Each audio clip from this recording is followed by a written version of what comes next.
Buildings Academy podcast with Phil Zito, episode 445. Hey folks, Phil Zito here. And in this episode, I'm going to be interviewed yet again by Rachel Zito, who's our Chief Talent Officer.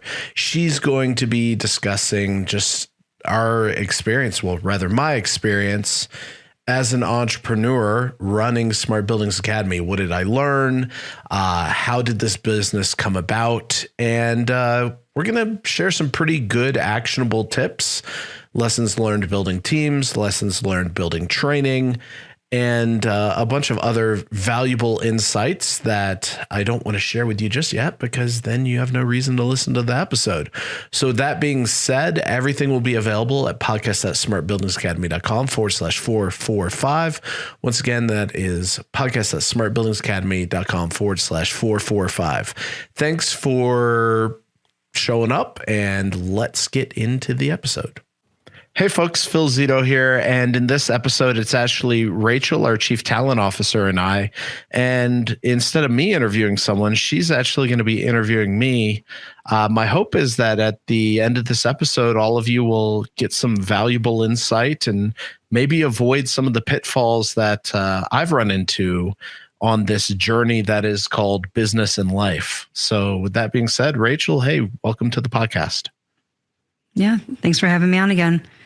All right, we got a lot of different various questions and kind of tapping into different areas.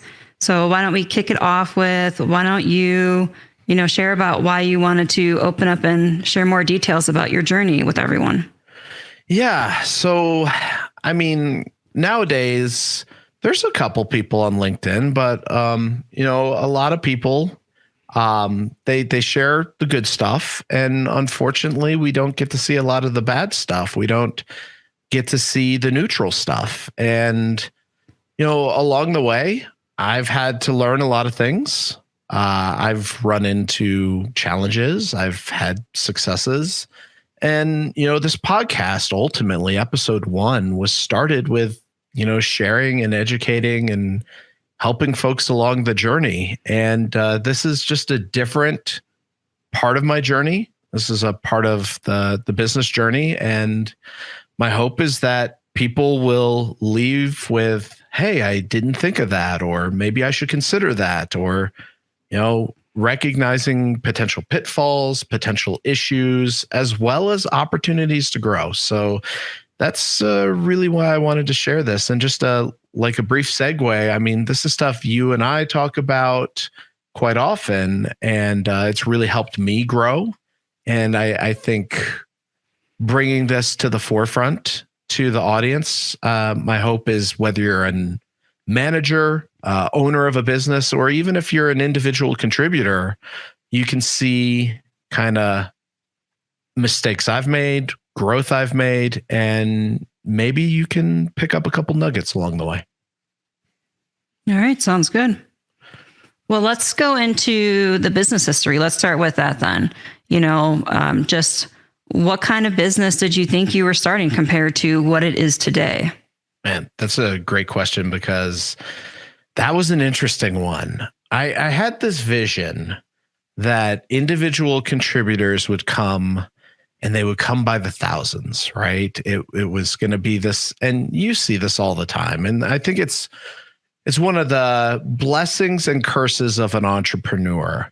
You think your ideas potentially could be larger than they are, or you just, honestly, I think it's that you don't know what you don't know yet. And so you can't see some of the potential areas that something could go haywire. So when I founded this, I thought, all right, I'm going to build these courses, the courses that I wish I had when I was a technician or when I managed techs. And they're going to be great. They're going to be good courses.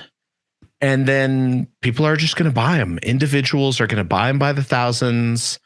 And this is going to be this great platform for individual contributors. And that happened, but it didn't happen the way I thought it would happen. What ended up happening was there were individuals that bought what we in Smart Buildings Academy call self-pay individuals, people who are paying themselves and their employers are paying it. But what I realized is that individuals would take training and then our training was successful, so they didn't need to take more training. And I didn't think through that angle. I didn't think through, okay, what happens when we're successful and the training works and they're trained? And then, so we pivoted to business owners. And what we learned is we bring that same approach, that focus on the individual, that focus on making them impactful in their business, but we do it in such a way that it's business focused, because businesses have churn. Like, let's be real. People leave, people get promoted, people retire. And so businesses will purchase more than once, whereas individuals tend to purchase only once. That was, it was a big learning lesson for me. Okay. Now I think you touched on some of this I'm about to ask you, but I don't know if there's anything else more that will come to mind. But thinking about the challenges you've experienced, what were some of the challenges you expected that you experienced? And also, what were some of the challenges that you weren't prepared for that happened? So once I made the decision that we were going to move from individuals to businesses, I expected we would have to grow. I expected we would have to go and change the name of the company, because at the time, Building Automation Monthly still to this day sounds like a newspaper, not a world premier training organization. So we knew we had to change the name. I knew we'd lose some followers. I knew there'd be drop off there, brand recognition, etc. I also knew that we, like I said, would have to hire. There would be roles that would have to be implemented. I knew we would need trainers. I knew we'd need salespeople. I knew we'd need ops. So that was expected. Some of the challenges I was not prepared for was really that transition from being an idea generating kind of rainmaking closer. What I mean by that is I would come up with the idea and then I would go present the idea to the clients and I would close the idea. Shifting from that to handing it off to people was significantly more difficult than I thought it would be. And it was because when you're doing something, and it's funny because we're a teaching organization and I realize this now, but when you're doing something, that does not necessarily mean that you are prepared to teach it to someone else. Some of the best doers are not the best teachers. We see amazing salespeople, right? Who, for whatever reason, they are not going to be a sales leader. We see amazing technicians who, for whatever reason, they're not going to be a trainer. We see amazing accounting people who, for whatever reason, they're not going to be a CFO. There's this shift that happens. And I personally was not expecting it to be as difficult as it was. And I could definitely explore like what I did and what I've learned, but I know you have a lot more questions. Yeah. Okay. How about moving into the personal skills? Just, talking more about that in regards to, we were talking about the challenges you were not prepared for. And then of course, you had to adjust, and I'm sure that impacted to some degree, you as a person and obviously you as a business owner. So why don't we talk more about, reflecting on those experiences and what you've learned, how you think you've changed as a person since starting this business? Yeah, great question. So it was interesting because I started this business in my late 30s, and there were a lot of like transitional things that happened during that time period. Our children moved out of elementary, started moving into middle school. They started kind of becoming their own persons. I myself started doing a lot of self-work, things of that nature. And one of the things that I recognized was a business is only as healthy as its leader. And this is not a therapy session. I'm not going to dive into like my deepest, darkest secrets. But I did learn that a lot of the things that would get in the way were not necessarily strategy, were not necessarily technical in nature. They were more between the ears. So I learned that same fire, the create something, generate it now, that was amazing in 2017 when we started the business, that had to change. It had effects on our team. It would overwhelm them. It would challenge them. And the ideas would change so rapidly that, you start going down one path and then it changes. It was difficult for the team to navigate that. And as a leader, I had to change that. I had to change how I communicate, which I'm still working on. That is a probably my focal area for 2024, which is slowing down in communication. But I had to change how I communicate. I had to think downstream effects. When you're an entrepreneur, when you are starting a business, it's revenue in the door. You are acutely aware that every hour of the day you spend needs to be going and growing the business. Because if you're not growing, you're dying as a business, especially at the time, a one-person business. But when you start to bring team members on, you start to recognize that very short-term thinking, it has to stretch out. There's a saying in the book E-Myth, working on the business versus in the business. And it's interesting to me, I didn't really understand and I wonder if other folks in the audience feel this as well. And Rachel, you have read so many books. Feel free to let me know if you've experienced this.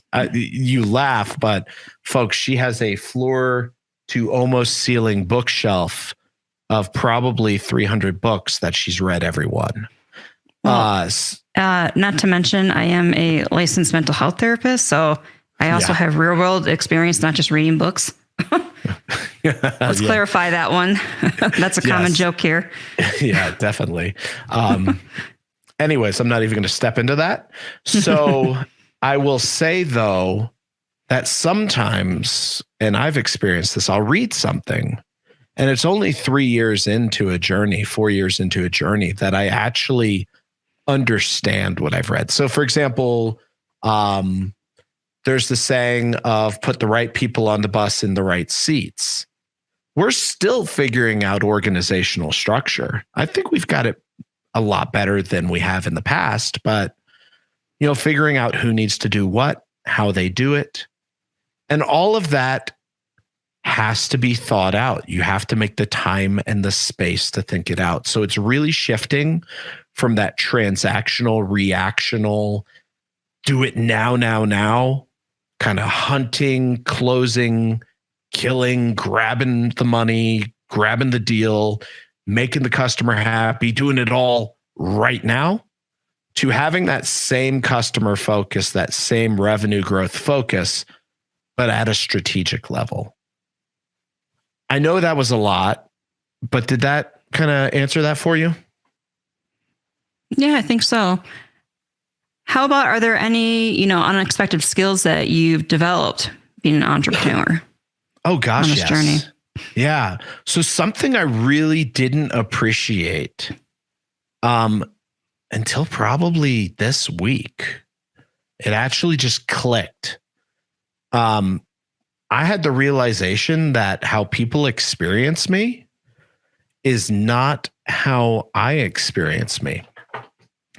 And this isn't like some deep metaphysical thing or anything, but I think as leaders, there's, I like to think of myself as a humble person, but there's a little bit of ego you have to be willing to step out and create something that hasn't been created. I mean, to my knowledge, I could be wrong, but there wasn't online building automation training at scale before our business.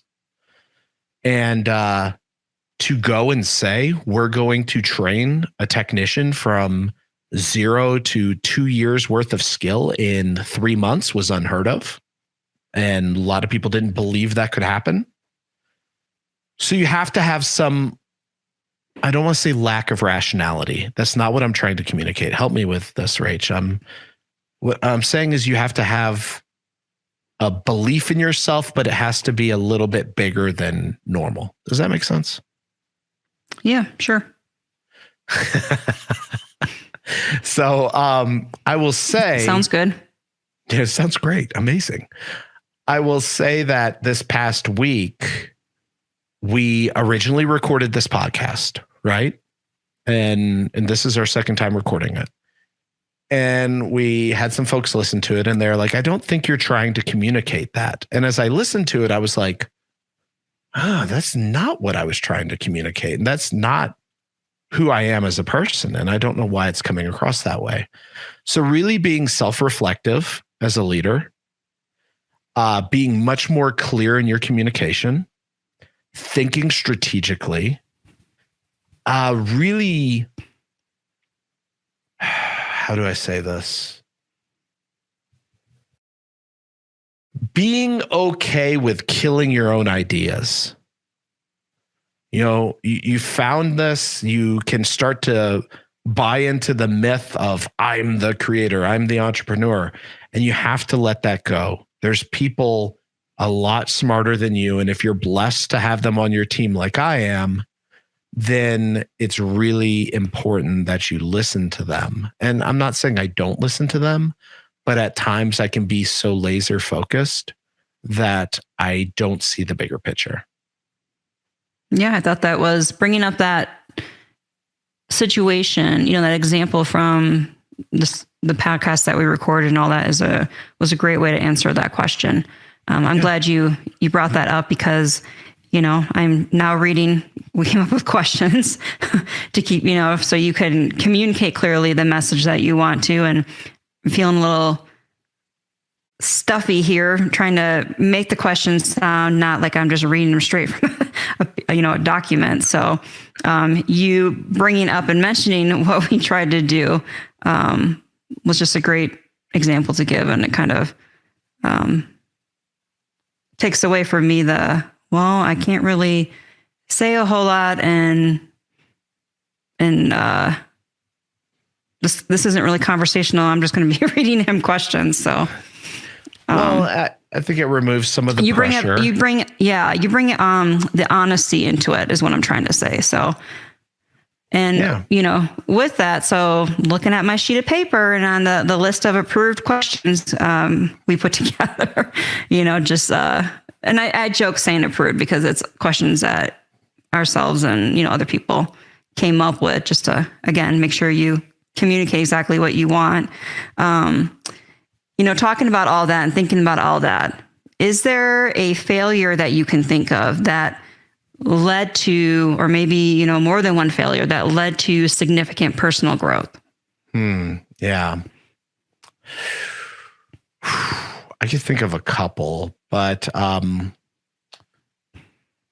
don't want to do this where it's, the classic interview. Can you tell me of a weakness you have and you really do a strength, but you try to describe it as a weakness? We'll keep it business related. I mean, No, it is, but it's not therapy hour, like you said. Yeah. I don't know necessarily.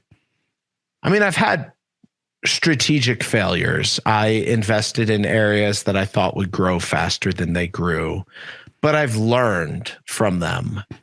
I would say that all of the failures we've had as a business, as I look at them now, I look at them as learning points. So I'm not trying to be cheeky, and they are learning. They are learning. You're correct. Yeah. I'm not trying to. Here. One of the failure that has led to significant growth is recognizing that failures are actually learning opportunities. I know that seems like a BS answer, and I know it seems like I'm sandbagging it. Yeah, because I'm going to move you into another area if you don't be a little bit more Well, I mean come my on. failure to like seriously, my failure to communicate, which caused stress in the team, Sure. which caused us to like really waste time on things that we shouldn't have. I don't look at that as a failure. I look at that as me realizing I can't be stream of consciousness. I need to think before I speak.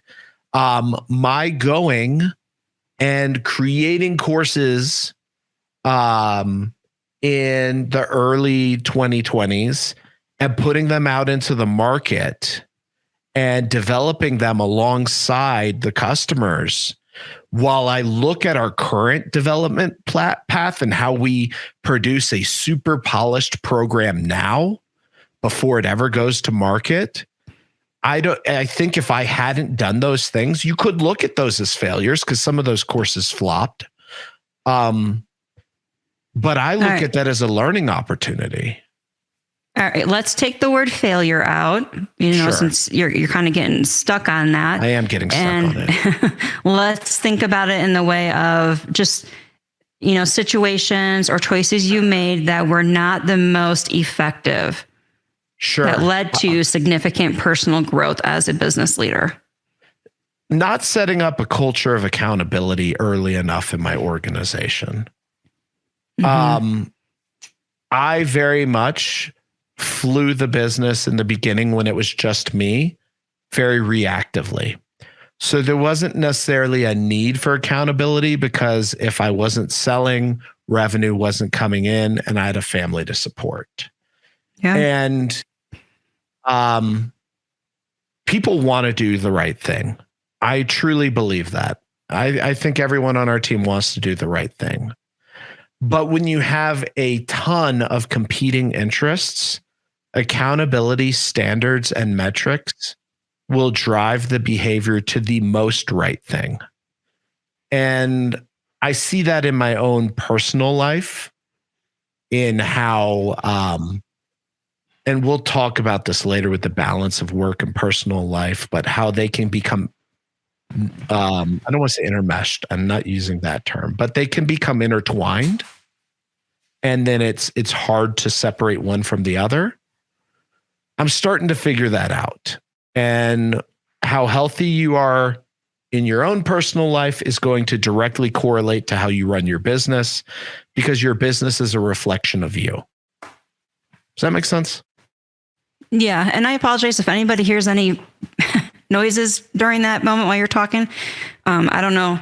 Well, you probably got your door closed, but our daughter came home from school. Our daughter has a half day typically because she's a senior and most of her classes, she only has a few. But anyways, I heard her came in and it wasn't expected. So I just got up real quick and was hurrying up and closing the door. No, I didn't hear a thing. Okay. But yeah, listening to you, I thought you answered that question great. You succinctly answered kind of just all that had been going, what we've dealt with and just, business growth and business evolving and whatnot. I'm out of breath. Sorry. I was trying to run to the door and take care of that. But anyways, yeah, I thought you answered that really just succinctly and well with, because we've had many talks about this kind of stuff and whatnot. So yeah, I thought you answered that well. Thanks. Yeah. Which brings us into what's that? No, nothing. Continue. Okay. Which is a good segue then into, just kind of bringing up and talking more about what you learn in regards to culture. What role do you think the company culture plays in the business strategy? It's huge. I mean, just the other day, we were running a Black Friday sale, and for whatever reason, 2 customers purchased full price through the website. And one of our values is integrity. Our other value is customer focused. And one of our employees brought up that, hey, these people paid full price. Should we contact them and let them know that this sale is going on right now? No, to be clear, let's clarify. That person mentioned first, knowing this is our value, etc. Thank you. Yes. They said, our value is customer focus and integrity. Should we go and contact them? I actually think they said, I believe we should go and contact them, if I'm remembering correctly. And I said, first I applauded that. And then I said, yeah. And values and culture, mission statements, visions are great. They make you feel good. But when it comes to a fork in the road where you have to make a decision, and we've had to make a couple since we've implemented that integrity value. And I want to be clear, integrity has been a value since day one of our business. I don't want people to think like, oh, now SBA has integrity. I want to be clear on that.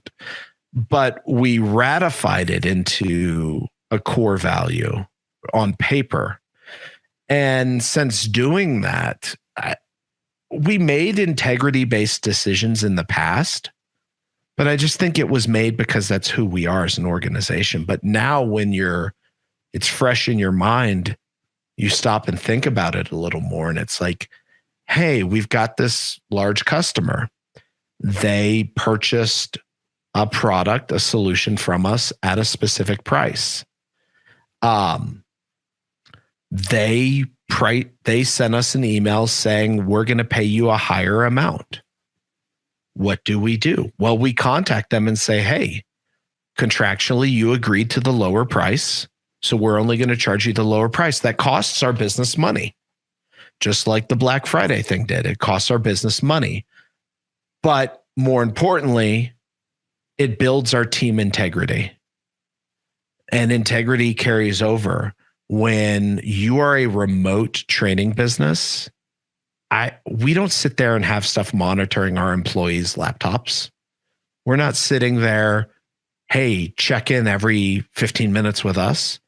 We believe people are working towards what they need to do.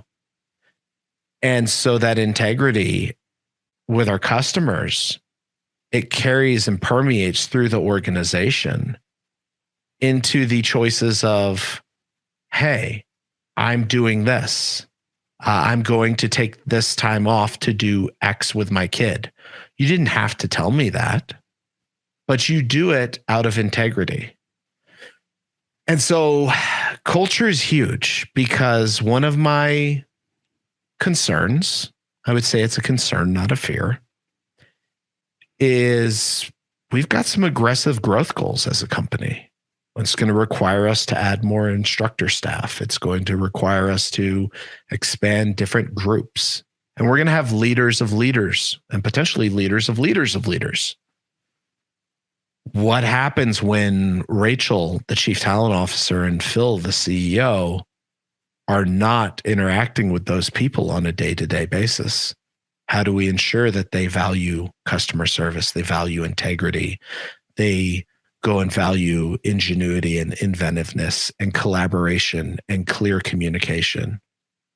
Well, it starts at the top and cascading through by examples. So I think it's one of the most important things. And from entrepreneurs I've talked with, I'm going to just be straight. It's one of the most ignored things in a new business. I myself was guilty of that. I assumed my values would permeate through, but it's only when at much prompting, thank you, Rachel, that we ratified it, communicated it, that I'm seeing it really be articulated in decisions. Yeah, and I think going forward, that now it is understood about how important the values are, that now any hiring that is done, not that, before any hiring done, people didn't have values. That's not that. But just keeping in mind, okay, now it's one of the front focuses of, okay, so who we hire, they're going to know the business values, and we're going to understand their values and make sure that they align before hiring. And that fits part in with you're talking about ensuring that this culture continues on, and it has to do with the hiring, who you bring in. Absolutely. Yeah. I think that is so. We've got a really good skill assessment. We have a really good technical bent as an organization. You're pretty darn good at sussing out, just kind of what people value, what they think.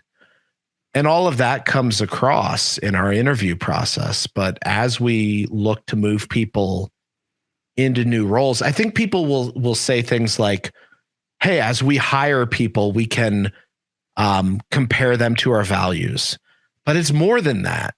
As we promote people, if I take someone who is a very, very, very good salesperson, amazing salesperson, and I say, and they love being creative, they love closing business, they love the rush of that, and I say, I'm going to move you into our accounting role. That one, they may not be capable of it, but two, that's going to make them miserable. And that's going to be putting them in a situation where it's going to be tough to live by our values, because how do you contribute when you're miserable, when you're in an area that is not your competency? So having values, having a mission, having a vision should not just be for hiring, but it should also be for promotions. It should be for expansion decisions. It should be for partnering decisions. And I'm not saying this is the case. I want to be clear. We haven't run into this. Can I pause you? I think I see where you're going with it, and I get the big picture of what you're talking about, what you're intending to communicate, because we've had these talks so many times. Sure. But I think that what I hear you saying is not necessarily a values thing when you're talking about in-house promotions and whatnot. You're talking about a skill set, because the values are not going to change with the person, the values of integrity and whatnot. But the skill set isn't necessarily going to match what you might be wanting to move them in. And therefore then they will be, frustrated and not at their best and whatnot. So I think that that's actually more of a skill set when you're talking about in-house people and promotions and whatnot. True. Let me clarify that. Good point. What I mean by that is, if I take someone who is a salesperson and I move them into an accounting role, they're going to be miserable, which is going to affect their communication. It's going to affect their team cohesion because they're going to be miserable. So it's going to impact their ability to live up to the values of SBA. And that's not fair to them. Okay. Yep. Good clarification. Yeah. So. All right. Anything else on that? I mean, because, it kind of segues into, the next question to ask. But, we talked about in regards. Not comfortable with doing it this way, are you? No, I'm not good. And this is kind of your problem too, which is why, we have questions, but I'm not good with the structure part of it. It's just not organic for me, but I do appreciate having the questions. I think it keeps us on track and it helps you to clearly communicate. You've got great ideas, but you definitely can be all over the place if there's not like a structure. And so I think this is a good idea to do it though. But, and it is a good question, because we were just talking about, and you were talking about sharing, you mentioned in regards to my abilities, you briefly mentioned a little bit. And so, the question is, most people know, for those that don't know, I'm a licensed mental health therapist. And so, thinking about my background and what I've brought into with this company the past 2 years, is there an example or just anything that comes to mind that you can share about how my therapy background has influenced your business approach, as a leader, running your business strategy, whatnot, with employees, all that? I think the biggest thing that your therapy background has brought into our business is a lot of us in this business, I would say the majority, come from corporate America. And that's not wrong. It's not bad. But there's some expectations in how you communicate in most corporate cultures, not all, in how you communicate and how you interact. And because of that, I'll just focus on myself. I myself have developed some ineffective communication habits, conflict resolution habits, collaborative habits, etc. So what your therapy background, I would say, has done has empowered us to think differently about collaboration. For example, using the Dare to Lead program that you took us through. That was very beneficial in getting us to have authentic conversation, authentic conflict, collaborative conflict, etc. Active listening training you put on. I still use that to this day. And I get a little warm, fuzzy feeling inside, just selfishly focusing, when I ask someone a question because I've been active listening and they say to me, "That's a really good question. I've never thought about that." Or, "Phil, I like talking to you because you ask different questions than I've been asked before." And that's not me.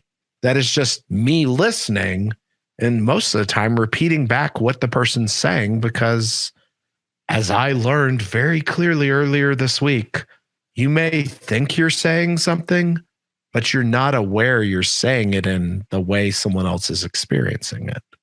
So I would say that has been immensely valuable to our business. Okay. Yeah, I would say, I'm definitely not afraid, as in the Dare to Lead, Brene Brown says, get in there and rumble, get ready to rumble.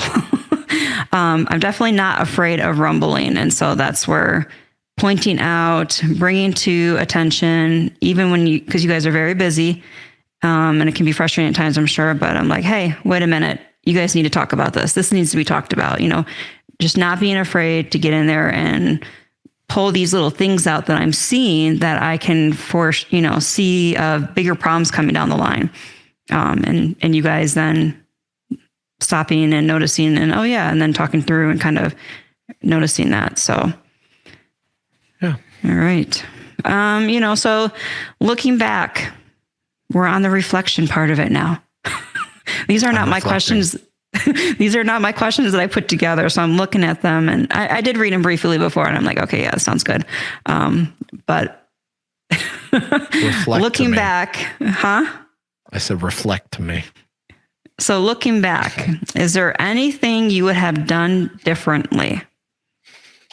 Yeah. I mean, there's logistic things I would have done differently. I would have organized our courses differently. I would have structured certain things. But at a macro level, I would have hired people sooner. This is freaking tough because, I don't know if I would have done these things. This is where I get stuck in that psychological loop. I don't know if I would have done these things because I had to experience them to understand that I needed to do them. So assuming I had the experience, that's the context. If I started over, if I went in a magical time machine to 2020, what would I have done differently?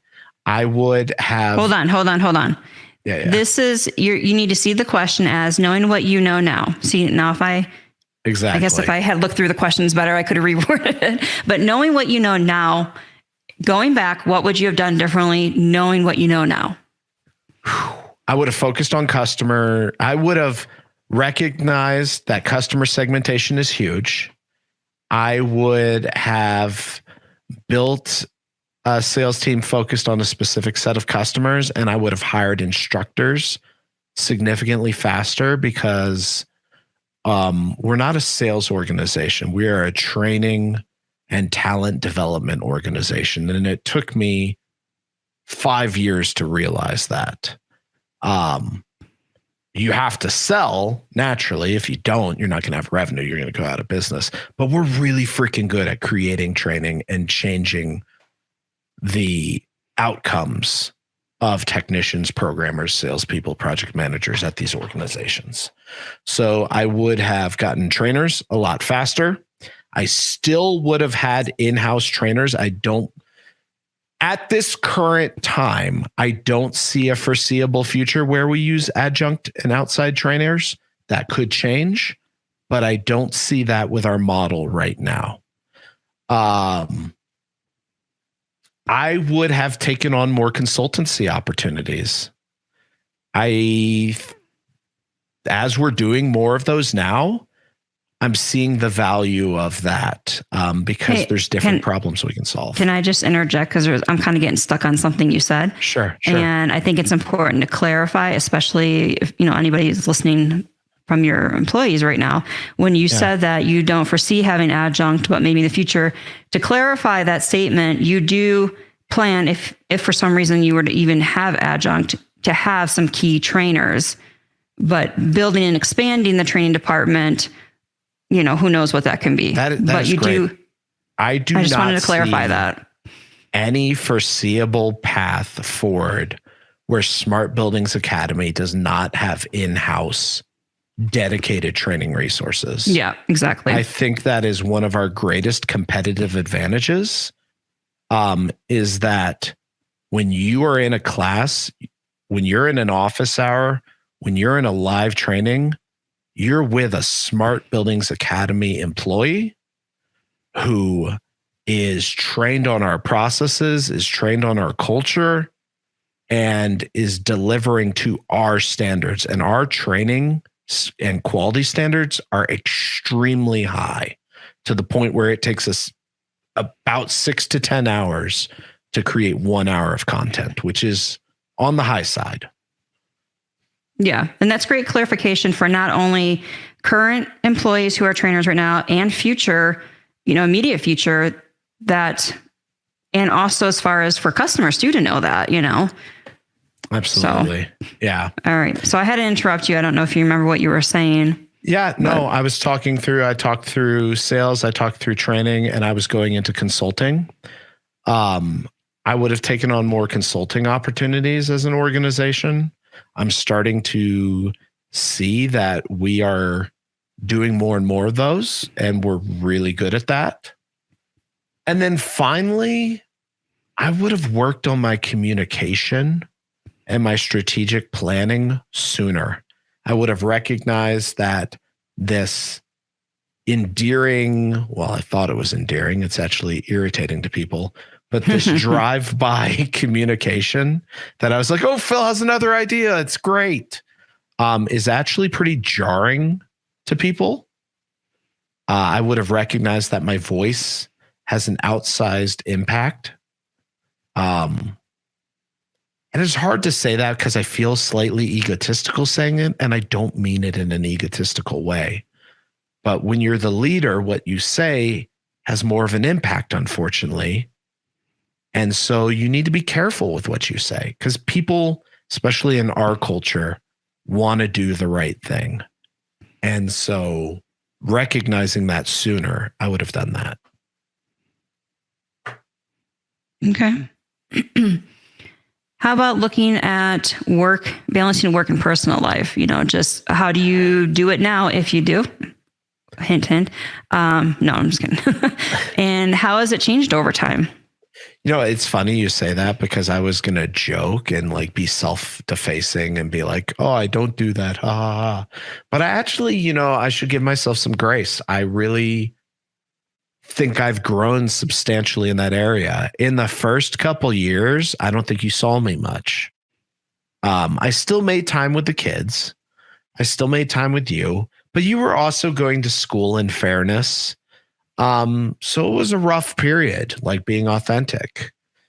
Now, I'm starting to get in a more comfortable place. It's about trusting yourself, trusting your team, trusting your decisions, and being okay with not doing something in a moment, because there's a point of diminishing returns. So right now, I ideally aim for 8 to 3 for work, of true productive work. Sometimes I go outside those hours, but I try to do that, because anything beyond that starts to have diminishing returns, in my opinion. Maybe that'll change as our kids exit school, but then, then we want to be traveling. So who knows? Who knows what that looks like? I think the key term in all of this, though, is really being attentive to the ones around you, reading cues. If you haven't, if you can't tell what your kid's week or your wife's week, in my case, wife, maybe husband, for whoever's listening, you can't tell what happened to them that week, that should be a cue to you that maybe something's a little out of whack on the personal side. Yeah, that's a good concrete example to give. Yeah. So, okay. Future-wise, where do you see SBA in the next 5 years? Great question. So there's a reason we call it Smart Buildings Academy. We never intended to stay with just building automation. There are a lot of trades that I believe, and this could be hubris if folks take it that way. I hope they don't. Wait, hold on a second. Hubris? Yeah. Hubris. What does that mean? Ego. Yeah, no worries. I'm using the full big words. Just use the word. People, do they know? This is kind of a segue, but real quick, it just reminded me of how a few years ago, you literally used to go and do a word of a day type crap and put the word in your vocabulary. And it was so annoying. I'm glad you don't do that anymore. Well, and this goes back to you still use the big words though, like you just did now. And like pretty much most people don't even know what the hell you're saying. So I thought at the time, and this is for those of you who are reflecting and trying to develop yourselves, I thought at the time that to advance as an executive in the corporate world, I had to be, if I'm honest with you, I didn't have like a polished MBA like a lot of them did from prestigious universities. So I felt, this giving you a little bit of an insight glance. I felt that in order to have that persona, I needed to communicate more elegantly and more polished. And so I started doing that. And right now I realize that that was not what I needed to work on. So, yeah. Okay. But where do I see SBA in 5 years? Well, I truly believe, based on the results our organization has had on the building automation industry, where we're taking people in 3 months and turning them into really effective construction or service technicians. We're taking salespeople and getting their close rates higher. We're increasing decreasing their time to close. And project managers and designers, we're making them more effective as well as operators. I firmly believe we can do the same with the other skilled trades: lighting, access control, audio visual, programmable logic controllers, so PLCs, industrial controls. So I see SBA expanding into new technology sets. I see us expanding our consulting services. I do not see any foreseeable future where SBA will be selling projects and installing controls. That's not our bread and butter. That's not where we want to be. I can almost 100% guarantee that will not happen. What I can see, though, is SBA coming alongside businesses from a consultancy perspective. You want to increase your operations efficiency. You want to increase your sales efficiency.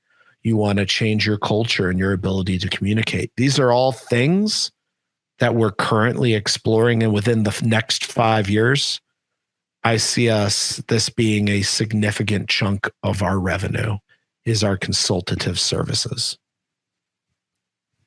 Do you want to mention the talent management piece of that, or just gonna leave it at the consultants? I mean, that's a huge thing.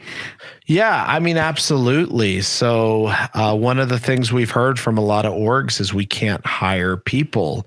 And then once we do hire people, we need them to be able to communicate effectively. And you hear that old saying, people don't leave companies, they leave leaders. There's a reason we have a licensed psychotherapist on staff, is because in our own organization, the ability to effectively communicate, resolve conflict, actively listen, and be aware of self has been very impactful. And we know that we can bring those same services to organizations within the industry. The customers that we see thriving the most have a strong culture, a strong talent management, and a strong soft skills component to their business. And we believe we can deliver those services well. And so we'll see that expanding, as well as our ability to develop talent. We are not going to become a recruiting firm. We're not going to take talent. I want to be clear on this. We're not going to take our customers' people. We will never do this and place them somewhere else. That will never be done. But we very much will take people who are outside the industry, develop them, and help them find their first job in the building automation or lighting or access control. I see that being a key component of our business growth. Yep. All right. How about for you? What you see, being developed the next 5 years, what does that mean for your personal development? Oh, man.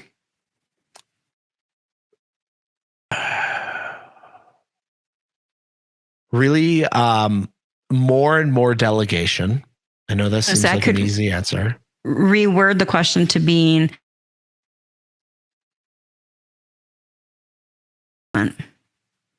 focusing on.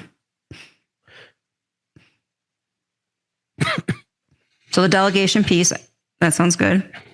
Yeah. So delegation, effective delegation, empowerment of our leaders. So really understanding our leaders, figuring out where their strategic growth paths are, and then how do I empower them, whether that is mentorship, whether that's putting them into work projects to grow skills, whether that's seeking internal or outside resources for their own development. Well, this is your personal development. So how are you going to learn how to do that?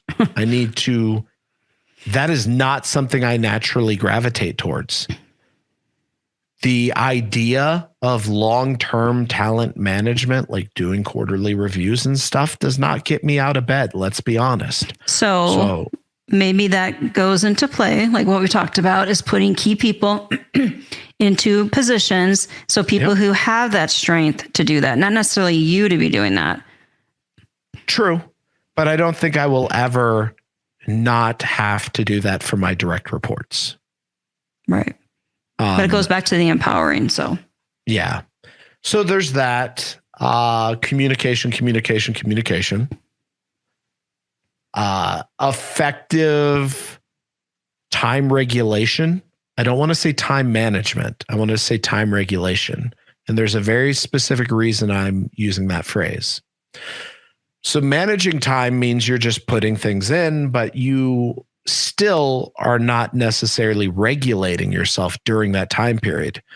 Time regulation means that I'm going to not only manage my time, but I'm going to regulate my time. So for example, I've got an opportunity to do something big with another OEM. How much time do I spend on that? And am I consciously aware of, if I spend 10 hours on that, that's 10 hours I cannot spend on something else? And so regulating my excitement and desire to spend time wisely. Which I find kind of funny that you're bringing this up, because you're supposed to be on a meeting with some people, I think right now, some employees. I know. I already messaged them that okay, good. Someone couldn't get into the Melon meeting for like 25 minutes. I was ready. Okay.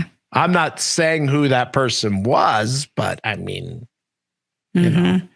So anything else that comes to mind for personal development? You got communication, the delegation, empowering people in the positions. Yeah, I mean, time just living regulation, the values of SBA on a regular basis. It's important. If I don't live those values, how can I expect other people to? Yeah. How about you? Anything you'd like to add in closing? No, that wasn't on the piece of paper here. I know. So I know. I kind of think about that. I'm sorry. I ambushed you here. It's okay. But I mean, Rachel, I really appreciate you taking me through these questions today. I hope that what I don't want this to be is an infomercial of Smart Buildings Academy. I hope that I achieved our goal, that we achieved our goal of sharing transparently and authentically, if I can speak, just lessons learned. I hope folks come out of this and they're like, okay, what I know now may not be what gets me to where I'm going, whether that's as an individual contributor, business owner, line leader, whatever. I hope folks consider the importance of culture and the importance of taking time to reflect. I hope people look at their development as a constant journey. You're never done with that journey. And I hope people see the importance of reflecting on their brand as an individual, their interactions with others, and what was effective and what wasn't effective. And they're willing to step in with a desire to change and grow. Because that's what, at its core, Smart Buildings Academy and this podcast and this business is about. It's about growing people, empowering people to be able to do, in this case, building automation more effectively and efficiently. And I hope folks are willing to take that on, which if you've listened to this episode and past episodes, you're probably of that persuasion. You're probably that kind of person, because otherwise I think people wouldn't really resonate with what we do. Well said. All right, Rachel. Well, thank you for being here, and I appreciate you taking the time to do this. Thank you for having me on to read questions. All right. Just Thank kidding. you. Take care. Bye. He interviewed yet again by Rachel Zito, who's our Chief Talent Officer. She's going to be discussing just our experience, well, rather my experience as an entrepreneur running Smart Buildings Academy. What did I learn? How did this business come about? And we're going to share some pretty good actionable tips, lessons learned building teams, lessons learned building training, and a bunch of other valuable insights that I don't want to share with you just yet, because then you have no reason to listen to the episode. So that being said, everything will be available at podcast.smartbuildingsacademy.com/445. Once again, that is podcast.smartbuildingsacademy.com/445. Thanks for showing up, and let's get into the episode.